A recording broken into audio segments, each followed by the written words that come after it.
Bon, déclaration politique de la majorité extra-parlementaire de l'Union sacrée de la nation.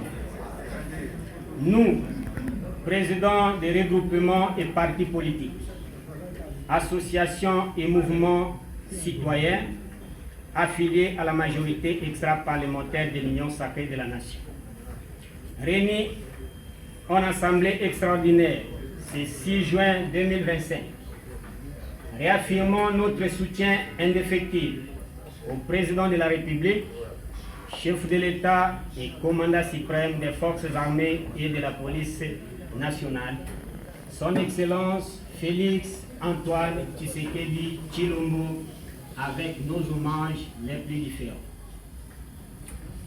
Soutien aux réformes institutionnelles et à la gouvernance. Nous exprimons notre attachement aux institutions, garantes de la stabilité et du bon fonctionnement de l'État, face aux défis politiques, économiques et sécuritaires actuels. Nous soulignons l'urgence d'une gouvernance souveraine et efficace, fondée sur les principes républicains et démocratiques.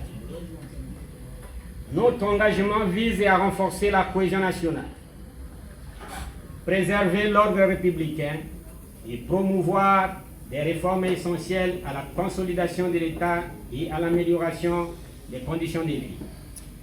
Nous appelons à une mobilisation concertée pour garantir la pérennité des institutions et assurer un avenir prospère à la République démocratique du Congo.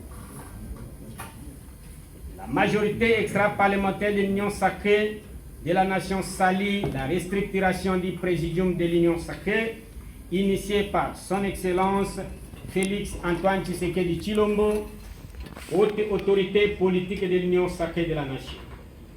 Cette réforme, essentielle pour renforcer l'unité et la cohésion institutionnelle, reste entravée par l'absence d'action concrète et de moyens adéquats, laissant les pays vulnérables face aux crises sécuritaires, économiques et institutionnelles.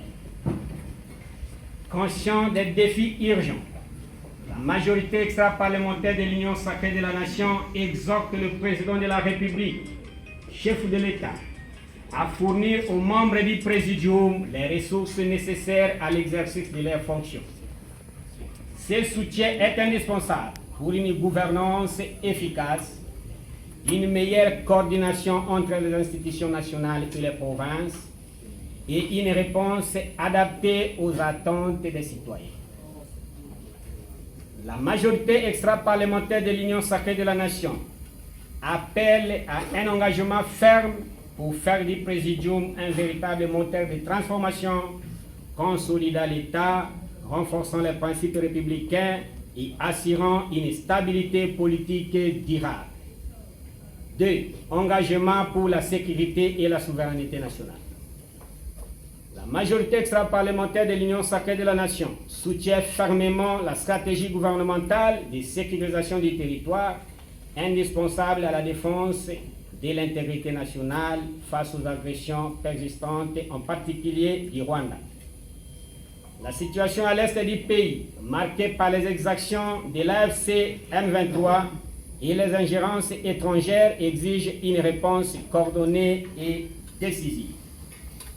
Dans cette optique, la majorité extra-parlementaire de l'Union sacrée de la nation soutient l'initiative de la modération par les États-Unis d'Amérique de l'accord de paix entre le Rwanda et la RDC, en soutien à la résolution des Nations Unies numéro 2773 pour la restauration de l'autorité de l'État sur cette partie du territoire national. Concernant le deal entre les États-Unis d'Amérique et la RDC sur l'exploitation de nos ressources naturelles contre la sécurité nationale, la MEP recommande que l'extraction et la transformation des minerais stratégiques se fassent en RDC afin de stimuler l'emploi et garantir que ces ressources bénéficient avant tout aux Congolais. Ce deal doit respecter strictement les codes miniers congolais et toutes les lois de la République.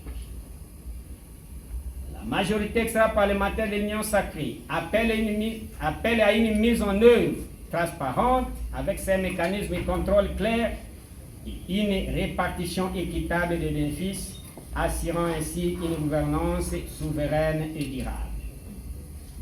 3. Renforcement diplomatique et accélération des projets stratégiques.